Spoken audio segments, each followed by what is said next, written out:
Denji has had a lot of great moments in Part 2 between riding a chainsaw motorcycle, becoming a local hero, and starting his own business to put Nayuta through college. But has he really grown as a character? Nobody would deny that he did in Part 1. But if you say that he had a complete arc, then you're gonna get some pushback. In my recent videos, when I've said that Denji had a complete character arc in Part 1, roughly half of my comments were replies telling me that he actually didn't. Which raises the question, has Denji actually grown as a character, or is he just going through the same motions over and over again? Well, these replies can basically be broken down into two different responses. I'll address the second one later in the video, but let's start with this comment. Some comments like this one claim that Denji's arc was never completed in Part 1 and he's still being fleshed out. This is the kind of response that needs to be debunked because it misses something important in Part 1. As I've said before, Denji's character arc is not complete. His character arc, as established in Part 1, is complete. So what do I mean by that? Well, the thing we have to keep in mind is that characters in long-running series can have both one long overarching arc as well as several smaller arcs. What defines a character arc is essentially character is one type of person at point A and character is a somewhat different type of person at point B.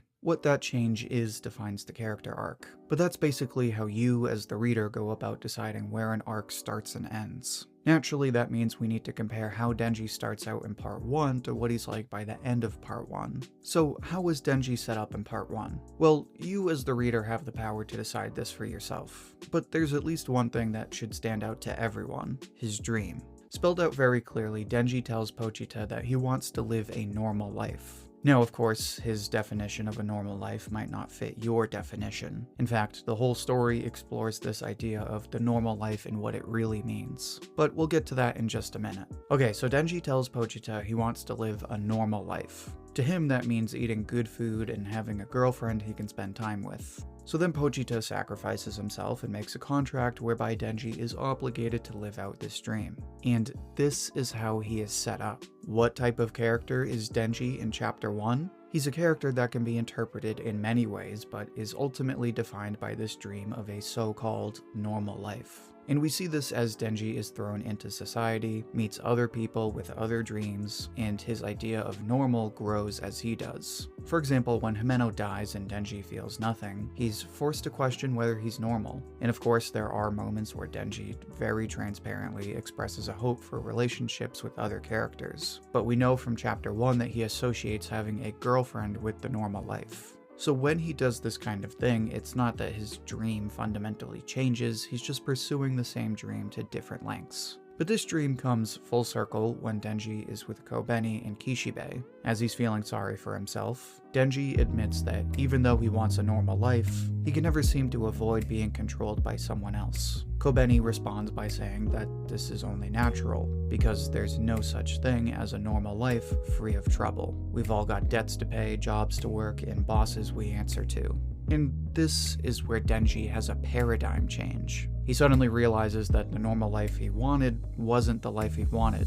Then he's instantly shown the broadcast of everyone cheering for Chainsaw Man. It's at this point that Denji admits he's sick of eating toast, and he wants steak dinners. A contrast that implies he doesn't just want to make basic choices for himself. He wants the freedom to enjoy his life as much as he wants. Of course, then he takes on the responsibility of caring for Nayuta, but that sets him up for his character arc in Part 2. At this point, his character arc as established in Part 1, as the guy who goes from wanting a normal life to wanting his own life, is complete. So when I see a comment like Denji still got a lot of room to grow because his arc from Part 1 isn't complete, this is why I have to disagree. But then there's the other side of this take, which I actually agree with. But before I explain why, make sure to like the video if you're enjoying it so far. It's the easiest way to support the channel, and it helps spread the video to other viewers like you. Now, the other half of replies go something like this. Basically, even though Denji had a complete arc in Part 1, he still has plenty of room to grow in Part 2. This take I agree with, because it recognizes that Denji had that complete arc, while also acknowledging that there's still more that Fujimoto can do with Denji's character. Because when we meet Denji, his story pretty much picks up right where it ended in Part 1. Yoshida asks Denji why he fights devils, and Denji says he wants people to find out he's Chainsaw Man. Yoshida asks why, and he says that, quote, "the ladies will be all over him."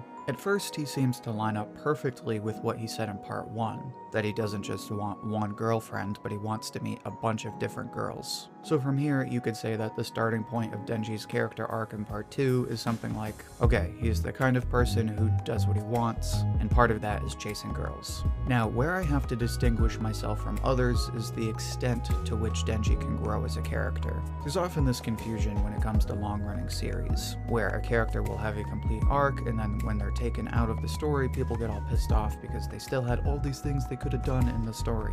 You see it all the time when people are like, oh, how come we never got this transformation?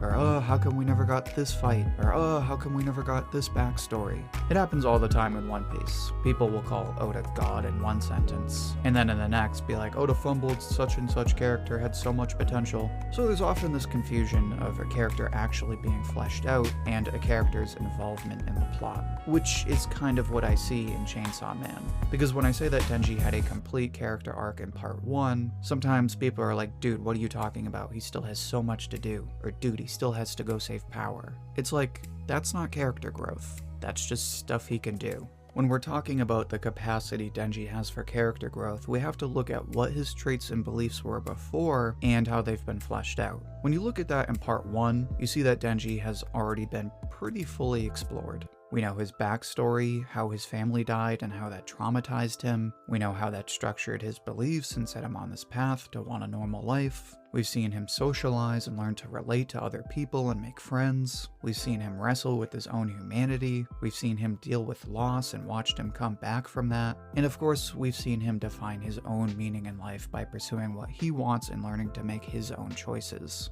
That, to me at least, sounds like a well-rounded and almost fully explored character. We've seen him grow up in like a year, deal with death, deal with people and family, and become an adult by directing his life and taking responsibility for someone else. When you've explored a character from all of these angles, there's only so much more you can do. So when I see people say stuff like, oh, he has so much more potential, he's got so much more room to grow, I'm like, yeah, but also no. Like, I do agree, but this also ignores just how much he went through in part 1. But of course, I still do think he has room to grow in part 2. Just because Denji has done a lot of growing up doesn't mean he can't grow more as a character. Again, as the reader, it's up to you to define his character, but here's my perception. As such a well-rounded character, part 2 only leaves room for like one aspect of Denji's character to really focus on, and that seems to be his desire for romantic relationships. At least right now. Because he says he wants to meet a bunch of different girls, then he'll say he wants a girlfriend, then he goes on a date and has all kinds of feelings for Asa, then he says all he wants to do is have sex. It's this weird back and forth where it seems like he's grown up when it comes to girls, and at the same time it feels like he's the exact same character from part 1. But of course he did a lot of growing up in part 1. He had a complete arc that more or less came full circle from wanting a normal life to wanting his own life. And now that life seems to be pursuing romantic relationships. And based on what we've seen so far, it seems like Denji is headed in a direction where he'll learn in his own way what he wants out of a romantic relationship. But maybe you disagree. Did Denji really have a complete arc? Where is his character headed in part 2? Share your thoughts and see what everyone else has to say down in the comments. I'll pick my favorite and share it as comment of the week on my community tab. And if you'd like another Chainsaw Man discussion like this one, then make sure to check out my recent video on JJK vs Chainsaw Man. In that video, I explain what JJK does better than Chainsaw Man. You can find it in the playlist linked right here. Until then, thank you for watching, and I hope to hear from you